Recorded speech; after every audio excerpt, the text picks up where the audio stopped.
Alors, il y a beaucoup de personnes qui parlent comme la ménopause en étant quelque chose de naturel.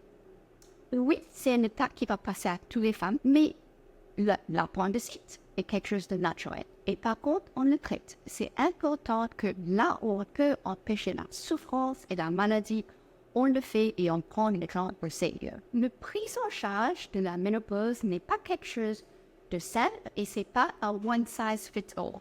Il y a bien sûr des choses de côté lifestyle, la nourriture, le sommeil, les exercices, les amitiés, le côté psychologique. Mais moi, en tant que médecin, je vais parler de le côté médical. Le ménopause peut être traité avec les hormones. Et là, tout de suite, avant qu'il a commence à tiquer, parce que c'est une réaction que j'ai souvent dans mon cabinet, je vais dire clairement, et pour une fois et pour toujours, les hormones ne causent point le cancer de sein. Je vais le redire, les hormones ne causent point le cancer des sein. Les bénéfices des hormones. Les premiers bénéfices sont souvent les symptômes. Ça m'arrive souvent que les femmes qui ont commencé avec les hormones viennent dans mon cabinet et ils me disent « Tu m'as changé la vie » ou « Oh, je me ressens moi-même encore ».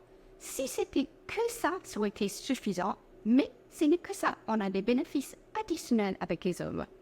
Alors, les femmes qui prennent les hormones sur le long terme, et si on commence dans le période autour de la périménopause, c'est très important ça, ont une 50% réduction des maladies cardiovasculaires.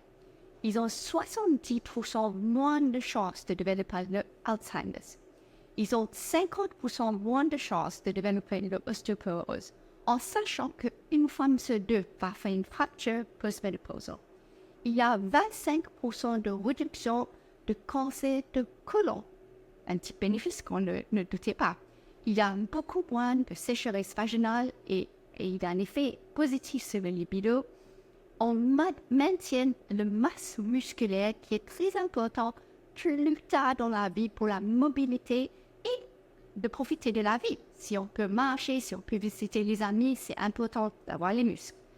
Et en général, les femmes qui prennent les hormones vivent plus 3 ans plus long que les femmes qui ne prennent pas. Et en plus de ça, ils vivent en meilleure santé pendant le temps qu'ils prennent les hormones. Bien sûr, comme avec tous les médicaments, on peut avoir des effets secondaires.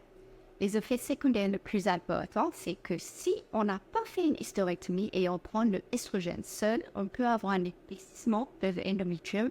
C'est pourquoi il faut toujours prendre l'estrogène avec une progestérone si on a toujours son utérus. Chez les femmes qui choisissent de prendre les hormones oralement, il y a une petite augmentation de risque d'avoir les pieds dans le vésicule, une petite augmentation de risque de faire les caillots qui durent que pendant 1 an. Après, le reste devient normalisé. À part de ça, il y a très peu de side effects. Mais bien sûr, il y a des cas individuels et importants. La plupart des femmes peuvent prendre les hormones. Il y a quelques contre-indications. Il faut en parler avec votre médecin, surtout si on a des undiagnosed vaginal bleeding. Ça veut dire un saignement à le vagin dont on ne sait pas quelle est la cause. Et certaines autres conditions, il faut parler avec ses médecins. Par contre, un historique de cancer de sein dans la famille, ou même si on a le gène pour le cancer de sein, n'est pas une contre-indication pour la prise des hormones.